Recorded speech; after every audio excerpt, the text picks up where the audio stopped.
I have absolutely nothing going on. I'm sitting here in the parking lot. This place I used to work that's no longer open. And there's really nothing to do. I mean, it's one of those days where it's really boring. I'm trying to figure something out. Like, it's my third day being homeless now. First couple days I had places to go, but like, I don't want to bother people and just be going there every single day. So I'm not really too sure. I'm just kind of trying to practice just sitting in my car all day. It's a little nerve-wracking just because, like, I don't want my car to overheat or anything like that, so I try to turn it off every once in a while. I try to, just roll the window down and let the cool breeze come in, but it started raining, so it's like I don't really know. I don't want to, like, get my car, like, wet or get, like, water damaged or anything like that, so I'm just sitting here and just, I don't stay anywhere for too long, though, like, no more than, like, maybe 2 hours in one spot. And, it is what it is,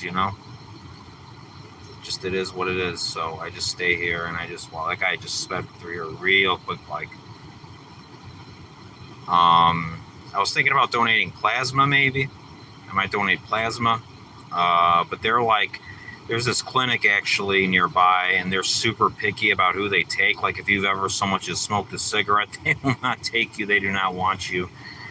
Because you're not like a perfect being that makes no mistakes. You're not a Mary Sue in real life, so they won't take you. So, but there's other plasma places around. There's another plasma place like a mile away from that one that I can go to. Maybe make some extra money, trying to figure things out here. I really, the thing I've noticed is once you become homeless, it is very difficult to undo that homelessness. It's very difficult to find a place. It's difficult to go around and just maintain like your life, so I just keep going, doing what I'm doing, and I'm just trying to get used to it. Honestly, I'm just trying to get used to this. I'm trying to just keep on going, But I don't know if I should be making as many Facebook Live, or I keep calling it Facebook Live, but it's YouTube Live. I don't know if I should make as many YouTube Lives as possible. I don't know if it's good for the algorithm or not. I don't really care at this point about subscribers or a subscriber base. This is like my way to vent, and like it's my personal journal, This is like my personal journal, and so I just keep doing this, and it helps, So my doctor's out of town for the week, and he is in another country apparently, and I guess there's like some sort of regulation where the nurse practitioners cannot write any medicine. They can't even legally be in his office if he is out of the country because, of the chance that they'll write prescriptions or something like that. I don't know. But the whole doctor getting prescriptions thing is completely out of whack now. It's completely imbalanced because, like, here's the thing. I used to take benzodiazepines for my anxiety for like 10 years, and then I quit. I got off of them, and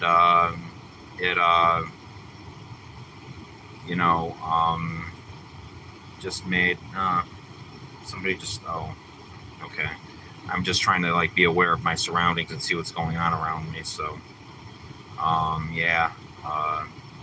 but it's like, so basically I've been on Suboxone too for like years. And then I switched over to methadone for a while. I was on 120 milligrams of methadone a day, but I was sick of being on that because it was like liquid handcuffs where I had to go to the methadone clinic every day. And I was like a prisoner to that clinic. And Suboxone's a prison too, but it's not as much of a prison because you get a whole month's supply of medication for that one that you can take home. But I started taking Sublocade, which is like a monthly shot. And for the first like month and a half, it's difficult to adjust to. And it's hard to go without the films. But once you get like a month and a half out from it, and you get a couple shots in you, the shots last for like a year. The shots last for like a year straight. So, you get those shots and everything, and then there's two doses. There's a 300 milligram dose, and there's a 100 milligram dose, right? And those doses, the 300 milligram dose is like on par with like 16 to 24 milligrams a day, and then the 100 milligram is like on par with like an 8 milligram film a day, basically. So what you do, if you want to get off Suboxone using Sublocade, You get the first shot, 300 milligrams. Then you get the second shot. You can get it a week later. But if you've already been on Suboxone, they might not want to give it to you, you know? So you have to like fight for it, kind of. I had to fight for it because they didn't want to give it to me originally. They said, you've already taken Suboxone. It's only for people who are new to like buprenorphine. But I fought for it and I got my second shot a week later, and it saved my ass. 300 milligram shots. And it's what helped me quit, you know, because then a month later I got another 300 milligram shot. And then a month after that, a 100 milligram shot. And from that point on, it's like I'm good, you know, like I don't need it anymore. It stays in your system for so damn long. It stays in your system for like a whole year. But here's the thing, even with this Sublocade shot, even though I'm not taking any other medications, I take one medication that is Seroquel, 100 milligrams at night to sleep. And because it's an antipsychotic and it kind of helps me keep my like mind together in this stressful situation, you know. But, you know, God forbid, like I have anxiety or whatever, and I'm taking Suboxone because, well, Sublocade, technically, you know, that it's still in my system, I should say, because it stays in your system for like a year. But aside from that, even if it's on your maps, because I'm in Michigan, and Michigan has the map system, if you've gotten any kind of medication within the last 2 years, they know about it right away. They can look it up in the computer, and they are told by the state officials to not give you benzodiazepines because some jackass decided to do a study. He wanted to change the world or something like that, and he did a study, and he found out that a couple people stopped breathing when they mixed Suboxone with benzodiazepines. It doesn't matter that I took Suboxone 16 milligrams with like 6 milligrams of Klonopin 10 years ago every single day, and I had no problems whatsoever. It doesn't matter that I've tolerated both medications together. All that matters is what the study says. And now I can't get benzodiazepines. But luckily, I tapered off of them. And it looks like I'm getting no engagement with this video. I'm thinking the algorithm's getting sick of me making these live videos. So this will be the last one I make today. But I just want to say this. If you want to get off benzodiazepines, let's say you take Xanax, 0.5 milligrams 3 times a day, and you want to get off of it, what I would suggest is switch over to Klonopin, to a long-acting benzo. You can also do Valium, but I don't know how to taper Valium because I've always tapered Klonopin. But you switch over to Klonopin, get your comfortable dose. Let's just say it's 2 milligrams a day, right? So everything above a milligram, you want to taper by 0.5 a month. Go down by 0.5 milligrams every time you get a refill, like 28 days or so, like 4 weeks, you know, until you get down to 1 milligram. Then you taper from 1 to 0.75, 0.75 to 0.5. Then you switch over to the 0.5 tablets. And from there, you go 0.5 to 0.375, 3/4 of a tablet, to 0.25, half a tablet, to 0.125, a quarter of a tablet. And then after a month on that, you're done. And I actually, you know, I've been through this process like several times now, and it works. It's just, when you have anxiety, basically you have to learn to live with the anxiety nowadays. You can't, you know, it's not like back when, and I actually, like, I'm glad that, like, my grandma's not alive anymore, or my uncle's mom isn't alive anymore, because my uncle's mom was on Xanax bars, like multiple bars daily. I'm like 3 bars a day. So I could only imagine what she would have to go through in this modern system where they don't give anybody like more than a certain amount of medication. Everything's controlled now. And it almost feels like the state has monopoly over everything, you know, like how much medications people can get, what doctors can even do.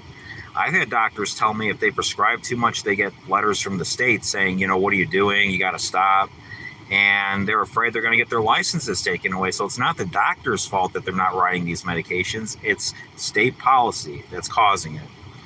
And I feel like that's why,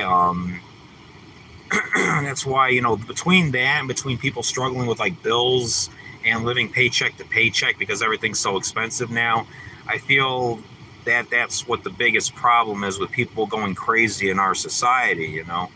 Because, like, I took a DBT class a few years ago, and it honestly saved my life because I can emotionally regulate through, like, any situation, no matter how stressful it is. I know how to stay calm under pressure, and I'm very cool and collected. And it helps, you know. It really helps a lot. I mean, it makes a huge difference.